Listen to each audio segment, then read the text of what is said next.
Manastir Dohijar.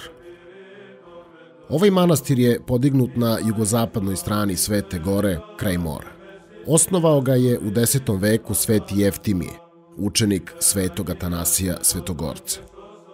Reč Dohijar znači podrumar, jer je to bilo Jeftimijevo poslušanje dok je živeo u Atanasijevoj lavri. Predanje kaže da nije bilo dovoljno sredstava da se manastir dovrši, ali je milošću Carice Nebeske jednom dečaku, poslušniku manastiru, otkriveno kako da se ona nađu.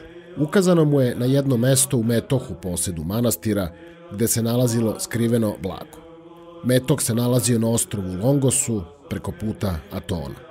Dva monaha koji su bili poslati sa dečakom, sablažnjeni, rešili su da dečaka udave i bace u more sa kamenom o vratu, kako bi se sami dokopali riznice.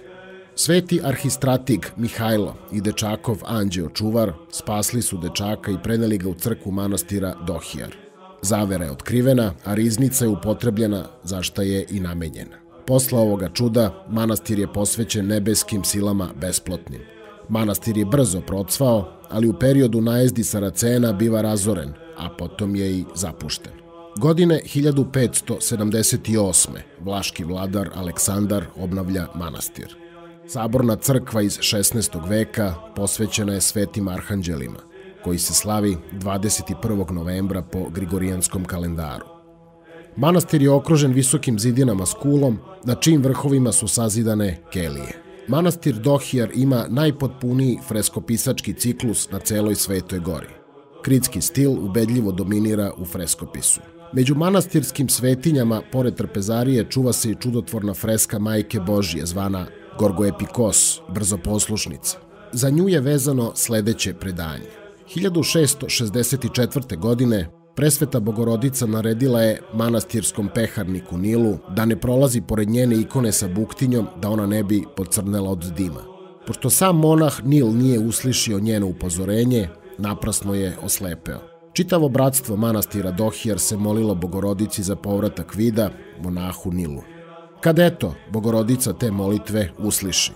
Od tog trenutka pa do dana današnjeg, jedan monah se stara isključivo o ovoj čudotvornoj ikoni. Trpezarija manastira Dohijar se smatra jednom od najrasprostranjenijih na Svetoj gori, dužine 27 metara. U manastiru se čuvaju i čestice moštiju ovih svetitelja.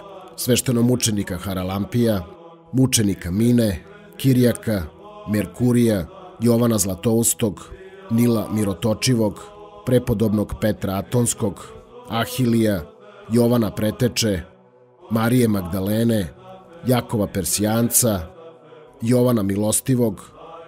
Osim saborne crkve, postoji i 10 paraklisa. U biblioteci manastira čuvaju se stari rukopisi i knjige. Nedaleko od manastira nalazi se izvor Arhanđela pod imenom Agijasma. Danas se manastir Dohijar nalazi na 10. mestu svetogorske hijerarhije i u njemu podvizava 40 monaha.